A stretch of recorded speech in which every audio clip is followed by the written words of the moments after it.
Bonjour à toi qui m'écoute ou qui me regarde sur YouTube. Bref, bienvenue la petite mini-série de Noël que j'appelle. Ben, pas si petite que ça, c'est quand même 5 épisodes. Donc, de la mini-série de Noël, comment faire pour aller mieux avec la fibromyalgie. Aujourd'hui, c'est la troisième épisode. Et dans le fond, comme je vous avais dit la semaine passée, on va parler du sujet qui nous touche pas mal, plusieurs d'entre nous, parce que c'est une période de l'année où est-ce que, oui, on vit un stress émotionnel. Puis ça, j'aurais le goût d'ajouter, t'as pas besoin d'avoir la fibromyalgie. Vraiment pas. Presque tout le monde vit ça dans le temps de Noël. C'est-tu à cause qu'on a des attentes? C'est-tu à cause qu'on a des mauvais souvenirs?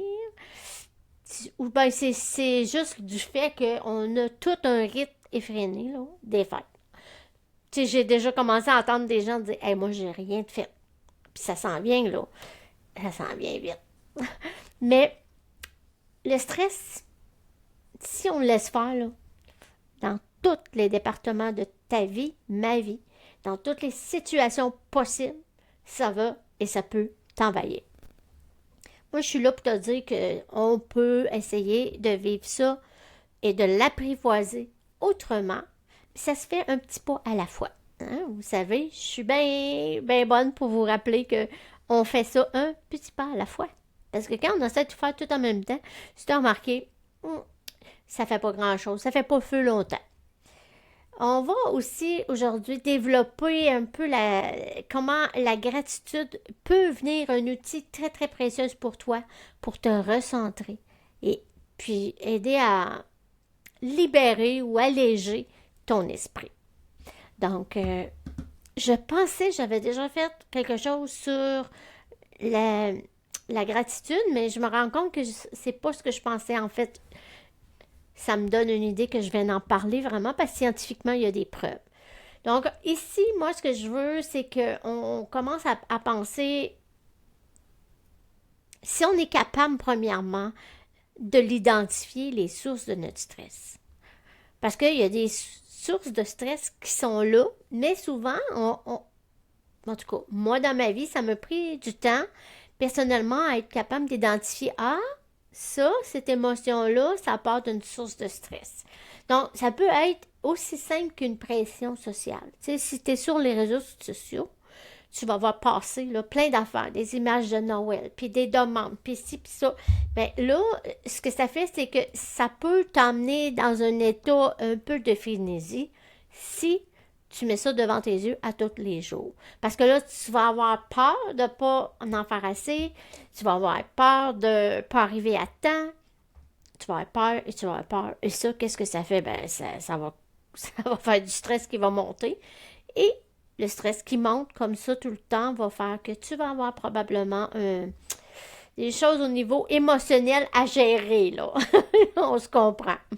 Donc, une chose qu'on ne parle pas souvent, c'est que des fois, dans le temps des fêtes, il y a des souvenirs qui sont plus difficiles à cause de notre passé, à cause de qu'est-ce que le lien que notre cerveau fait avec les fêtes et le passé.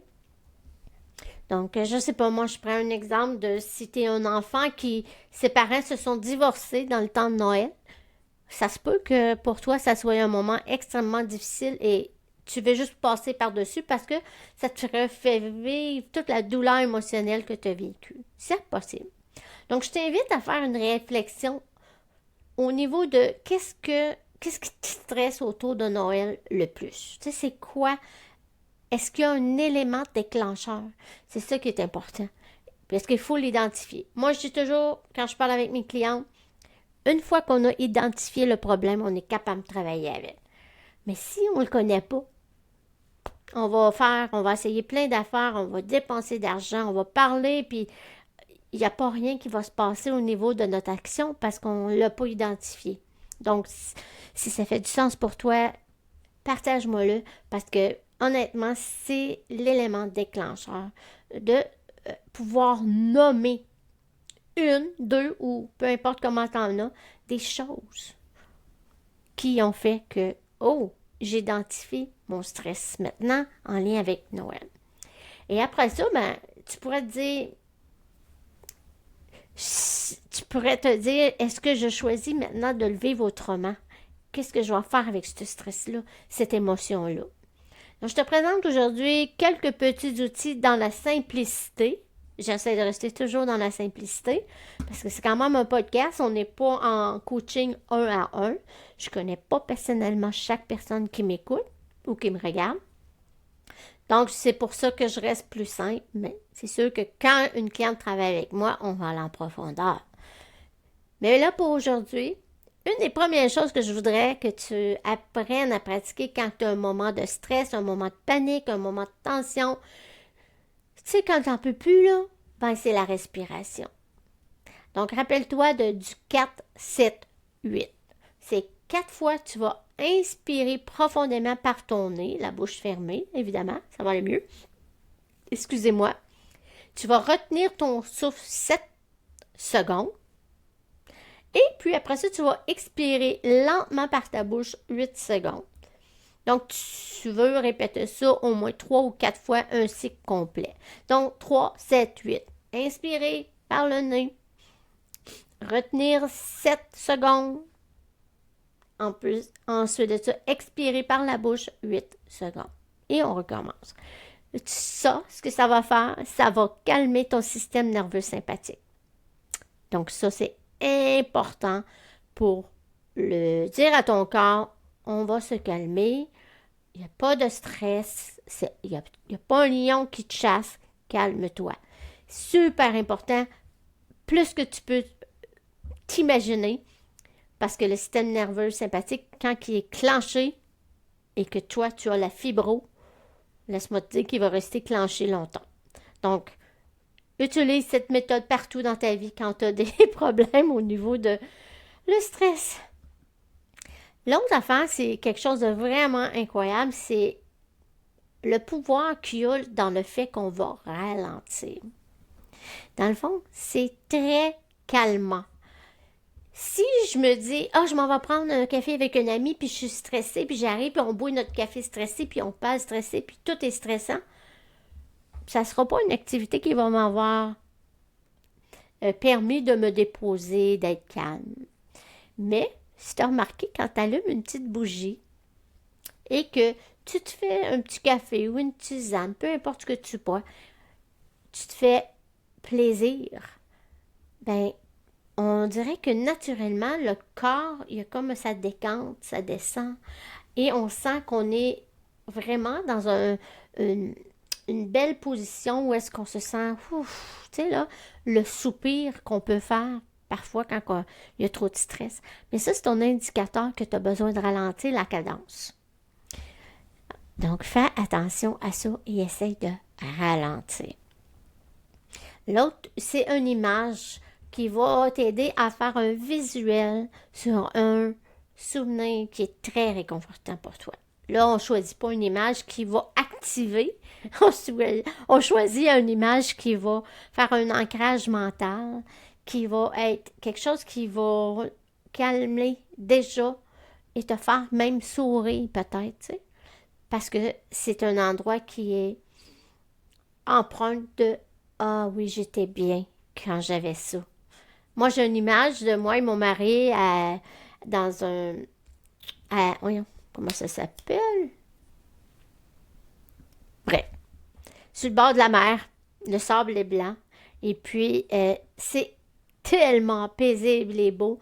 Et des fois, tu sais, on pouvait rester étendu sur la mer, sur le sable, longtemps juste à admirer le paysage et l'eau, l'intensité de la vaste la mer qui était devant nous. Donc, ça, c'est une image pour moi qui est un ancrage mental de paisible. Et ça m'arrive souvent de fermer mes yeux et de me revoir avec mon chéri. On est sur la plage, on se baigne ou on fait juste se reposer puis on jase. Et ça change toute ma dynamique. Donc, trouve une image comme ça pour toi. Vous allez voir, c'est très simple, mais ça change et c'est plus simple. Maintenant, je veux te parler de la gratitude. Moi, là, je le vis dans ma vie. La gratitude, c'est quelque chose que je pratique au quotidien. Et oui, même quand je ne suis pas dans la gratitude, je vais me forcer à me trouver quelque chose de beau dans ce qui va mal. Mettons, j'ai des journées, des fois, là, c'est comme, il n'y a rien qui va bien. Non seulement il n'y a rien qui va bien, je ne vais pas bien physiquement. Je suis pas capable d'avoir des idées franches et précises. J'ai de la misère à articuler. Vous savez, c'est quoi la fibromyalgie, hein? Je t'apprends rien! Mais moi aussi, je l'ai. Fait que des fois, exemple, je peux faire un podcast puis je peux le recommencer plusieurs fois parce que c'est comme dur de trouver mes idées. J'arrive pas à trouver mes mots. Ben, dans ce temps-là, là, je vais arrêter puis je vais faire une pause gratitude. Parce que oui, ça m'aide, moi. Et je sais que ça va le faire pour toi aussi parce que c'est prouvé scientifiquement. Concentrer sur ce qui va bien, même quand ça va mal ou que ça semble aller mal, c'est quelque chose qui va vraiment t'aider à avoir un sentiment de puissance parce que tu arrives à te concentrer sur le peu qui va bien. Donc, ça prend plus toute ton énergie. J'espère que ça fait du sens pour toi. J'ai juste à le pratiquer et tu vas voir comment ça peut transformer ta vie. Donc, moi, j'aime cette idée-là et c'est dans mon journal que j'aime offrir à mes clientes. Bon, là, je peux pas de ce temps-ci parce que la poste ne fonctionne pas, mais j'aime offrir ce cadeau-là à mes clientes quand on travaille ensemble. C'est vraiment un livre que j'ai fait spécialement pour ça et chaque jour, je demande à ma cliente d'écrire 3 petites choses pour lesquelles elle est reconnaissante. Mais tu n'as pas besoin d'avoir le journal que j'ai créé. Tu peux te prendre un journal avec des lignes blanches puis juste trouver 3 petites choses pour lesquelles tu es reconnaissante. Comme j'ai dit, ça n'a pas besoin d'être grandiose. Tu sais, ça peut être un sourire de quelqu'un que tu ne connais pas. Ça peut être le bon muffin que tu as mangé qui venait que tu avais acheté de quelqu'un puis qui était super bon. Ça peut être l'odeur de ton café le matin. Le soleil au lieu de la pluie. Ou ça peut être moi. Souvent, j'ai beaucoup de reconnaissance quand je vois mes petits chats. Là, ben, ils sont pas petits, mes chats, là, c'est des gros chats. Mais que je vois mes chats qui viennent me voir, qui veulent se faire cajoler, juste les flatter. Ça me fait du bien. Donc, j'aimerais ça que tu mettes en pratique au moins une de ces choses-là que je t'ai partagées aujourd'hui pour t'aider au niveau émotionnel à gérer le stress qui vient avec tout ce que tu vis. Parce que c'est vraiment important. Moi, je sais que les journées que j'ai pas pris le temps, parce qu'on aime ça dire j'ai pas eu le temps, j'essaie de changer ça dans ma propre vie et de dire que j'ai pas choisi de prendre le temps. Ces journées-là où je me suis pas assis pour donner de la reconnaissance ou de la gratitude, ou peu importe comment t'appelles ça, mettons que ça paraît dans ma vie. J'aime ça. Parfois, ça peut être juste une chanson que tu entends jouer ou de la musique que tu as mis qui te permet de te recentrer puis de revenir à l'essentiel malgré tout le chaos qui se passe puis toutes les petites affaires qui pourraient te retirer de cette joie. Ben, tu vas avoir des petites pépites de bonheur. Des petites pépites de bonheur, là, on en a besoin. Vraiment. De plus en plus. Donc, je t'invite à prendre un moment là, aujourd'hui, après m'avoir écouté ou pendant que tu m'écris. Pendant que tu m'écoutes, je t'invite vraiment à essayer de pratiquer la respiration ou l'écriture ou même les mots. Tu sais, dire merci à quelqu'un ou dire à quelqu'un comment ils te font du bien. Là. Ça fait pas juste faire du bien à la personne. Ça fait du bien à toi aussi. Et ça change tes pensées et ça peut transformer ta journée. Donc, je t'invite vraiment à pratiquer selon tes préférences. Et si tu es capable de toutes les faire, go girl, c'est the more the merrier, comme on dit en anglais. Mais si tu n'es pas capable, choisis-en une. C'est pas long, c'est pas facile. Si tu veux pas les écrire, tu peux juste les verbaliser. Je veux juste te dire encore une fois que tu n'es pas tout seul. On est plusieurs à être dans ce bateau et on est sur la vague, mais on n'a pas toujours besoin d'être en haute mer, comme je vais dire. On peut revenir sur le plancher des vaches, une expression que j'aime bien, parce que, oui, c'est ça. On n'est pas obligé d'être à un rythme effréné. Rappelle-toi, à chaque instant, que c'est toi qui as le pouvoir. À chaque instant, c'est toi qui as le pouvoir d'amener un peu de douceur dans un milieu de vie où est-ce que là, c'est un moment de stress, les fêtes. Puis si ça ne l'est pas pour toi, ben je suis super contente. J'aimerais ça que tu m'écrives tes trucs. Donc, la semaine prochaine, pas la semaine prochaine, ouais, la prochaine podcast, on va aborder un autre sujet qui est très important. C'est comment faire face à la solitude ou bien aux moments qui sont plus calmes dans le temps de Noël. Parce que oui, il y a des gens qui sont seuls. Et oui, même si tu es en couple avec quelqu'un ou tu as des enfants, il y a des moments de Noël qui sont beaucoup plus calmes. Puis comment on peut en tirer un réconfort? Est-ce possible?